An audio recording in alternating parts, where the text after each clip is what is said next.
It's May 27, 2015, and the luxurious Bauer au Lac Hotel in Zurich, Switzerland is buzzing with activity.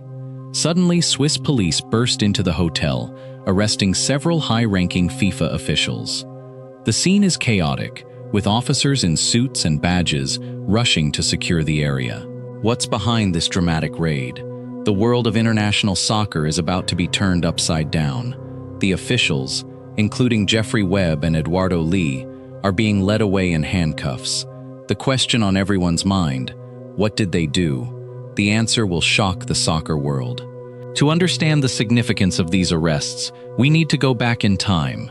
FIFA, the Fédération Internationale de Football Association, is the governing body of international soccer. With its headquarters in Zurich, FIFA oversees the sport, organizing tournaments like the World Cup. But behind the scenes, a complex web of corruption and bribery has been brewing for years. Key figures like Sepp Blatter and Michel Platini have been at the center of power. But what secrets have they been hiding? The answer lies in the shady world of soccer politics. The arrests are the culmination of a long-running investigation by the U.S. Department of Justice. On May 27, 2015, the DOJ unsealed a 47-count indictment, charging 14 defendants with racketeering, wire fraud, and money laundering. The charges stem from a massive bribery scheme, involving millions of dollars in kickbacks and corrupt deals. The investigation has been ongoing for years, but the scope of the scandal is only now becoming clear. What triggered the investigation, and how far does the corruption go? The trail leads to some surprising places. The investigation began with a tip from an unlikely source. Chuck Blazer, a former FIFA Executive Committee member. Blazer, an American, had been cooperating with authorities since 2011, providing crucial information about the inner workings of FIFA. His testimony would prove instrumental in building the case against the corrupt officials. But how did Blazer become embroiled in the scandal, and what motivated him to come forward? The story of Chuck Blazer is a fascinating one, full of twists and turns. The U.S. Department of Justice, led by Attorney General Loretta Lynch, worked tirelessly to gather evidence and build the case. The investigation involved wiretaps, undercover operations, and interviews with key witnesses. The DOJ also collaborated with law enforcement agencies in other countries, including Switzerland and Brazil. As the investigation unfolded, the scope of the corruption became clear. It was a global scandal, involving some of the most powerful people in soccer. But what about the role of the Swiss authorities, and how did they contribute to the investigation? The answer lies in the complex web of international cooperation. At the center of the scandal are several key players, including Jeffrey Webb, Eduardo Lee, and Jack Warner. These men, all high-ranking FIFA officials, are accused of accepting millions of dollars in bribes. But what about the role of Sepp Blatter, the longtime FIFA president? Was he involved in the corruption, or did he turn a blind eye? The question of Blatter's involvement is a crucial one, and the answer will have far-reaching consequences. Just as the investigation seems to be gaining momentum, a surprising twist emerges. It's revealed that the FBI has been secretly investigating FIFA for years, using undercover agents and wiretaps to gather evidence. The agency's involvement adds a new layer of complexity to the case and raises questions about the role of law enforcement in international corruption cases. But what about the involvement of other agencies, like the IRS? The answer lies in the intricate web of international cooperation and law enforcement. As the investigation continues, a mountain of evidence emerges. Documents, emails, and testimony all point to a massive bribery scheme involving some of the most powerful people in soccer. The evidence is damning, and it's clear that the corruption goes all the way to the top. But what about the role of the media, and how did they contribute to the investigation? The answer lies in the dogged reporting of journalists, who uncovered key details and followed the trail of corruption. In the end, the corruption scandal leads to a major shakeup at FIFA. Sepp Blatter is banned from soccer for 8 years, and several other officials are arrested or suspended. The scandal also leads to reforms within FIFA, aimed at increasing transparency and accountability. But what about the long-term impact of the scandal, and how will it affect the world of soccer? The answer lies in the ongoing efforts to rebuild and restore trust in the sport. The scandal leaves a lasting impact on the world of soccer, with many questions still unanswered. What about the role of sponsors, and how will they respond to the scandal? The answer lies in the complex web of relationships between FIFA, sponsors, and the media. As the dust settles, it's clear that the scandal will have far-reaching consequences, affecting not just FIFA, but the entire sport. But what about the future of soccer, and how will it recover from this scandal? The answer lies in the resilience of the sport and its fans. The FIFA corruption scandal will be remembered as one of the biggest sporting scandals of all time. It highlights the need for greater transparency and accountability in international sports organizations. But what about the personal cost of the scandal, and how did it affect the lives of those involved? The story of Chuck Blazer, the whistleblower, is a tragic one, marked by personal struggles and health problems. His bravery in coming forward will always be remembered, but at what cost? The answer lies in the complex and often fraught world of whistleblowing. As the soccer world moves forward, the legacy of the scandal will continue to shape the sport. Reforms and changes are being implemented, aimed at preventing similar corruption in the future. But what about the role of technology, and how will it impact the sport? The answer lies in the use of advanced analytics, virtual reality, and social media, which will continue to transform the way we experience and interact with soccer.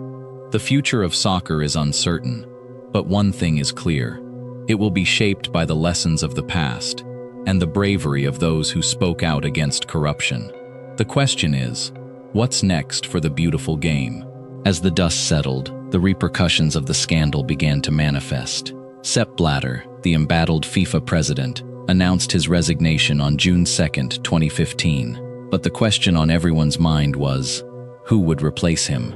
Michel Platini, the charismatic UEFA president, was the favorite to take the reins. However, Platini's own involvement in the scandal was about to be called into question. An investigation by the Swiss Attorney General's office revealed a suspicious payment of €2 million from FIFA to Platini in 2011. The plot was thickening, and it seemed that no one was above suspicion. As the FIFA election loomed, the football world held its breath. Would Platini's candidacy survive the scrutiny, or would a new contender emerge from the shadows? Michel Platini's career was a storied one, marked by triumphs on the pitch and controversy off it. The French football legend had always been a polarizing figure, admired for his vision and criticized for his authoritarian style. As the investigation into the suspicious payment intensified, Platini's defenders argued that the money was a legitimate payment for consulting work, but others saw it as a blatant attempt to buy influence. The truth, much like Platini's intentions, remained elusive. Was he a victim of circumstance, or a cunning operator who had outmaneuvered his opponents? The answer, much like Platini's fate, hung in the balance. And then, just as it seemed the situation couldn't get any more complicated, a new revelation emerged: a secret meeting between Platini and a mysterious Qatari businessman. The tiny Gulf state of Qatar had long been a source of fascination and controversy in the football world. Its successful bid to host the 2022 World Cup had raised eyebrows, with many questioning the country's human rights record and lack of football infrastructure. Now, with the Platini scandal, Qatar's name was being mentioned in the same breath as corruption and bribery. The Qatari businessman at the center of the storm, Mohammed bin Hammam, was a mysterious figure with a reputation for getting what he wanted. But what exactly did he want from Platini, and how far would he go to get it? As the investigation delved deeper, it became clear that Qatar's involvement in the scandal was just the tip of the iceberg. A complex web of interests and allegiances was beginning to unravel, with far-reaching implications for the football world. In the midst of the chaos, a lone figure emerged: blowing the whistle on the corruption that had infected FIFA. Chuck Blazer, a former FIFA Executive Committee member, had been secretly cooperating with the FBI, providing damning evidence of bribery and embezzlement. His testimony would prove instrumental in bringing down several high-ranking officials, including Jack Warner and Jeffrey Webb. But Blazer's own motives were not entirely altruistic. He had been caught up in the scandal himself and was facing serious charges. Was he a genuine whistleblower or simply trying to save his own skin? As the authorities dug deeper, they discovered a trail of deceit and corruption that led all the way to the top. And Blazer, the man who had once been a key player in the FIFA machine, was now the key to unlocking the entire scandal. The FIFA scandal had far-reaching consequences, reverberating across the globe. From the streets of Rio to the boardrooms of Zurich, the fallout was being felt. Sponsors were abandoning ship, and TV rights deals were being renegotiated. The very fabric of the football world was under threat. In the midst of the chaos, a new player emerged, the European Union. EU officials, led by the formidable Michel Barnier, were calling for greater transparency and regulation in the football world. But would their efforts be enough to restore trust in the beautiful game? As the EU launched its own investigation, it became clear that the scandal was not just about FIFA, but about the entire sports industry. And the question on everyone's mind was, what other secrets were waiting to be uncovered? As the dust began to settle, the focus turned to reform. The FIFA scandal had exposed deep-seated problems that went far beyond a few rogue officials. The entire system was rotten, and it needed a radical overhaul. Gianni Infantino, the new FIFA president, was determined to lead the charge. He announced a series of sweeping reforms, including greater transparency, term limits, and more robust ethics checks. But would it be enough? The skeptics argued that the old guard still held too much power, and that the reforms were merely cosmetic. As the football world waited with bated breath, a new challenge emerged: the 2018 World Cup in Russia. Would the tournament be a showcase for the beautiful game, or a reminder of the scandal that had rocked the sport to its core? The answer, much like the future of football itself, hung precariously in the balance. As the investigation unfolded, attention turned to Switzerland, where FIFA is headquartered. On May 27, 2015, Swiss authorities launched their own probe into money laundering and corruption related to the 2018 and 2022 World Cup bidding processes. The Swiss Attorney General's office seized documents and data from FIFA's Zurich offices, and several high-ranking officials were questioned. But what caught investigators off guard was the involvement of a small Swiss bank, where millions of dollars in suspect transactions had been funneled. The bank's CEO quietly resigned on June 2, 2015, citing personal reasons. Was this just a coincidence, or was something more sinister at play? As Swiss authorities dug deeper, they began to unravel a complex web of financial deceit that threatened to implicate even more FIFA officials. The investigation led to a maze of offshore accounts and shell companies, all designed to conceal the true beneficiaries of the corrupt payments. One name kept popping up: a Panamanian law firm, Mossack Fonseca, which had helped create many of these secretive entities. On April 3, 2016, the Panama Papers scandal erupted, revealing a massive leak of financial documents from the law firm. The leak exposed a who's who of global politicians and business leaders, all with ties to questionable financial dealings. But what about the FIFA officials embroiled in the scandal? Were they also clients of Mossack Fonseca? And if so, what secrets would their financial records reveal? As journalists and investigators pored over the Panama Papers, they began to notice a disturbing pattern of corruption that went far beyond FIFA.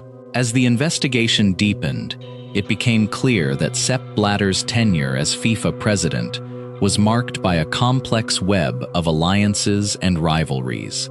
His ability to maintain power for so long was a testament to his cunning and strategic thinking.